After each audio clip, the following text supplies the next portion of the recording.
The live TV, सच सबसे आगे। नमस्कार, द लाइव टीवी आप देख रहे हैं, आपके साथ मैं हूं आदित्य कुमार। 28 तारीख को एक बार फिर से हरियाणा को जलाने की साजिश रची जा रही थी।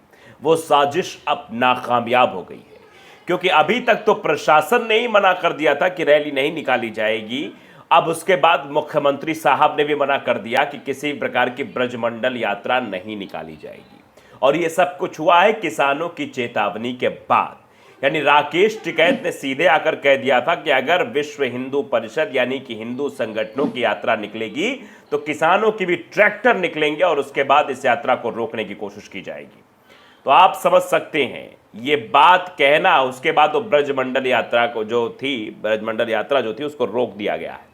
और ये मुख्यमंत्री की तरफ से बयान आया। देखिए न्यूज़ 24 का ट्वीट देखिए, लिखा है हरियाणा सीएम मनोहर लाल ने ब्रजमंडल शोभा यात्रा को इजाजत देने से इनकार कर दिया है। सीएम ने कहा कि सरकार का कर्तव्य है कि इलाके में कानून व्यवस्था बनी रहे। तो सरकार की जिम्मेदारी होती है कानून व्यवस्था बनाने की, तो सरकार अब कानून व्यवस्था बनाएगी। सीएम ने कहा सरकार का कर्तव्य है कि इलाके में कानून व्यवस्था पूरी तरीके से सुधर रहे।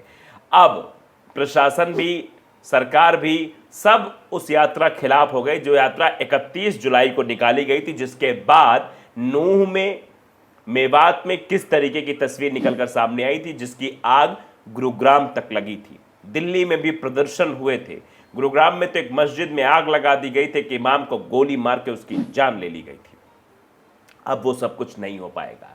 ये हुआ है राकेश टिकैत के उस बयान के बाद। मैं राकेश टिकैत का 10 सेकंड का आपको बयान सुनाता हूं। 10 सेकंड क्या कुछ कहा है ये जरा पहले आप सुन लीजिए। अगर 28 तारीख में वहां पे यात्रा निकलेगी तो इस किसान की भी ट्रैक्टर यात्रा वहां पर निकलेगी, ध्यान रखना। तो सुन लिया, राकेश टिकैत ने कहा कि अगर वो यात्रा निकलेगी तो वहां से किसानों के भी ट्रैक्टर निकलेंगे, उसी तरफ पहुंचेंगे। तो आपने सुन लिया राकेश टिकैत ने क्या कुछ कहा। राकेश टिकैत ने सीधे चेतावनी दे दी है। ये कासिफ अजरान ने ये वीडियो ट्वीट किया, लिखा है कि राकेश टिकैत की हिंदू संगठनों को चेतावनी, अगर 28 तारीख को रैली निकालकर मेवात का माहौल खराब करने की कोशिश की तो किसान भी ट्रैक्टर रैली निकालेंगे। और किसान जब सामने आ जाएंगे तो इन लोगों की तलवार, बंदूकें सब पीछे के पीछे धरी की धरी रह जाएंगी। सरकार को भी आईना दिखाने का काम किसान कर चुके हैं। और किसान जानते हैं आप कि किसानों के हाथों में कितनी ताकत होती है। वो इस तरीके से फेसबुक, सोशल मीडिया से चेतावनी ना देकर, हाथों में हथियार ना लेकर, हल लेकर अगर निकल पड़ते हैं तो उस ओर जमानी चलने लगती है। तो आप जानते हैं फिर क्या कुछ हो सकता है, क्योंकि हमारा देश तो किसान मतलब कृषि प्रधान देश है। तो खट्टर ने सीधे कह दिया कि नहीं निकलेगी। यानी नूह में जो 28 तारीख को ये कहा जा रहा था कि यात्रा निकाली जाएगी, वो यात्रा अब नहीं निकलेगी, ब्रजमंडल यात्रा नहीं निकलेगी।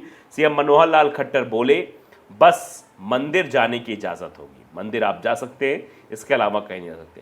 हरियाणा के नूह में 28 अगस्त को प्रस्तावित ब्रजमंडल शोभा यात्रा को लेकर संशय बरकरार है। हिंदू संगठनों ने एक बार फिर यात्रा निकालने का आह्वान के मद्देनजर पुलिस और सुरक्षा एजेंसियां अलर्ट पर हो गई हैं। हरियाणा में जो यात्रा थी उसको लेकर फिलहाल सरकार ने कह दिया है, सरकार ने ब्रजमंडल यात्रा के इजाज़त देने से 2 टूक इनकार कर दिया। साथ ही हरियाणा सरकार ने शनिवार को नूह जिले में 28 अगस्त तक मोबाइल, इंटरनेट और बल्क एसएमएस सेवा को बंद करने का आदेश दिया, जिससे कि लोगों को बुलाया जाता है, सूचित किया जाता है, भीड़ इकट्ठी की जाती है, मैसेज के जरिए कुछ ऐसी सामग्रियां मंगाई जाती हैं जिससे अराजकता फैलाई जा सके, उस पर भी रोक लगा दिया है। जहां पिछले महीने सांप्रदायिक हिंसा हुई थी वहां ये सब इंटरनेट सेवा, बल्क मैसेजेस सब बंद है।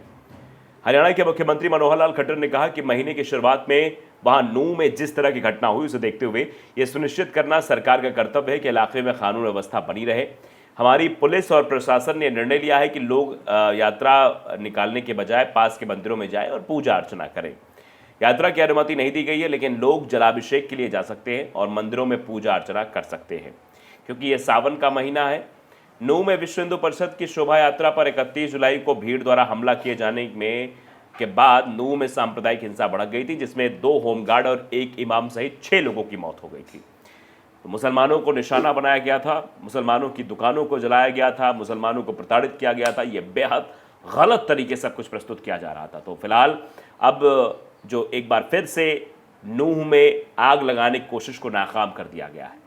जो सोच रहे थे कि 28 तारीख को फिर एक यात्रा निकलेगी, फिर यात्रा आगे बढ़ेगी, फिर उसी तरीके का मंजर दिखाई देगा, वो रोक दिया गया जैसा 31 तारीख को दिखाया गया था। नू हिंसा के चलते अधूरी रह गई ब्रजमंडल शोभा यात्रा दोबारा निकालने के आह्वान के मद्देनजर हरियाणा के पुलिस महानिदेशक यानी कि डीजीपी शत्रुजीत कपूर ने कहा कि शनिवार को वीडियो कॉन्फ्रेंसिंग के माध्यम से सीमावर्ती राज्यों के वरिष्ठ अधिकारियों के साथ एक बैठक की अध्यक्षता की और स्थिति में प्रभावी ढंग से निपटने के लिए समन्वित प्रयास का आह्वान भी किया। बैठक में पंजाब, दिल्ली, उत्तर प्रदेश, राजस्थान और केंद्र शासित प्रदेश चंडीगढ़ के वरिष्ठ पुलिस अधिकारी भी शामिल हुए। कपूर ने कहा कि प्रशासन ने 3 से 7 सितंबर के दौरान नू में होने वाली G20 शेरपा समूह की बैठक और 31 जुलाई की हिंसा के बाद कानून व्यवस्था बनाए रखने के कारण यात्रा की अनुमति देने से इंकार कर दिया है। राज्य सरकार ने सोमवार को आयोजित होने वाली यात्रा से पहले या इसके दौरान असामाजिक तत्वों द्वारा सोशल मीडिया के माध्यम से अफवाह फैलाए जाने की आशंका के चलते संबंधित आदेश जारी किया। बता दें कि नू के अधिकारियों ने 28 अगस्त को धार्मिक यात्रा आयोजित करने की अनुमति देने से हाल में इंकार किया था। इससे पहले 31 जुलाई को हुई सांप्रदायिक हिंसा के चलते शोभा यात्रा बाधित हो गई थी। तो फिलहाल नू में इंटरनेट सेवा बंद है, धारा 144 लागू कर दी गई है और यह सब कुछ हुआ है राकेश टिकैत की चेतावनी के बाद। मोबाइल इंटरनेट सेवा निलंबित करने का आदेश शनिवार को अतिरिक्त मुख्य सचिव गृह TVSN प्रसाद की ओर जारी किया गया। अधिकारियों ने बताया कि जिला प्रशासन ने एहतियात के तौर पर दंड प्रक्रिया संहिता की धारा 144 भी लागू कर दी है, जिसके तहत क्षेत्र में 4 या इससे अधिक लोगों के इकट्ठा होने पर रोक लगा दी गई है। उन्होंने यह भी आदेश दिया कि 26 से 28 अगस्त तक ये आदेश जो है वो पारित रहेगा। हथियार लेकर चलने पर पूरी तरीके से पाबंदी लगा दी गई। इस अवधि के दौरान किसी भी व्यक्ति को लाइसेंसी, आग्नेयास्त्र, लाठी आदि हथियार ले जाने की अनुमति नहीं होगी। हरियाणा सरकार ने पहले भी सांप्रदायिक हिंसा के बाद नू में मोबाइल इंटरनेट सेवाओं को बंद कर दिया था। शनिवार को जारी एक आधिकारिक बयान के अनुसार पुलिस प्रमुख कपूर ने कहा कि यात्रा के लिए अनुमति नहीं दिए जाने के बावजूद ऐसी जानकारी है कि कुछ संगठनों ने हरियाणा और पड़ोसी राज्यों के लोगों को 28 अगस्त को नू पहुंचने के लिए आमंत्रित किया है। कपूर ने कहा कि प्रस्तावित यात्रा के मद्देनजर हरियाणा पुलिस द्वारा सभी आवश्यक व्यवस्थाएं की गई हैं। उन्होंने कहा कि कानून एवं व्यवस्था बनाए रखने के लिए पुलिसकर्मियों को तैनात किया गया और एहतियात के तौर पर नू में मोबाइल इंटरनेट बंद कर दिया गया है। तो आप समझ सकते हैं राकेश टिकैत की जो चेतावनी थी वो अब काम देती हुई नजर आ रही है। टीम पवन बॉक्सर ने लिखा कि अगर 28 अगस्त को मेवात में बजरंग दल की यात्रा निकली तो हमारे भी 4 लाख ट्रैक्टर मेवात पे मार्च करेंगे। राकेश टिकैत यानी राकेश टिकैत ने 4 लाख ट्रैक्टरों की बात कर दी है। आप देखिए कि बाकायदे ये खबर जो है जनता टीवी पर लिखी हुई है कि राकेश टिकैत की हिंदू संगठनों को चेतावनी। कहा कि हरियाणा में अगर हिंदू यात्रा निकली तो हम यानी लाखों का ट्रैक्टर लेकर पहुंचेंगे, लाखों ट्रैक्टर लेकर पहुंचेंगे। बीते दिन अलवर में किसान भाईचारा महापंचायत में किसान नेता राकेश टिकैत ने केंद्र सरकार पर जमकर हमला बोला। उन्होंने इस दौरान कहा कि 28 तारीख को हरियाणा में अगर हिंदू संगठनों की यात्रा निकलेगी तो किसान भी ट्रैक्टर यात्रा निकालेगा। उन्होंने देश के प्रधानमंत्री और गृह मंत्री पर आरोप लगाया और कहा कि जो अपनी ही पार्टी के वरिष्ठ नेताओं के नहीं हुए वो आप लोगों क्या होंगे। अपनी ही पार्टी में उन्हें बोलने की आज़ादी नहीं है। उन्होंने कहा कि लोगों को आपस में लड़ाकर ये लोग सत्ता तक पहुंचते हैं। दरअसल शनिवार को अलवर में किसान भाईचारा महापंचायत का आयोजन किया गया था, जहां देश भर से किसान भारी संख्या पहुंचे थे। और अगर अलवर की बात की जाए तो मेवात क्षेत्र भी शामिल है। वहीं मेवात में की बात की जाए तो हाल ही में सांप्रदायिक हिंसा के बाद अभी तक हालात सामान्य नहीं हुए हैं। हरियाणा के मेवात में धारा 144 लगी हुई है। वो वहीं दूसरी तरफ हिंदू संगठन फिर से यात्रा निकालने की तैयारी कर रहे हैं। इसी के चलते किसान भाईचारा ये महापंचायत हुई थी। तो सीधे तौर पर उस महापंचायत में ऐलान किया गया कि अगर नू में मेवात में अगर यात्रा निकली तो फिर 4 लाख ट्रैक्टर किसानों के भी निकलेंगे। द लाइव टीवी को अगर आपने सब्सक्राइब नहीं किया जरूर करिए, बेल आइकन दबाइए ताकि सच खबर आप तक पहुंचती रहे। नमस्कार। द लाइव टीवी, सच सबसे आगे।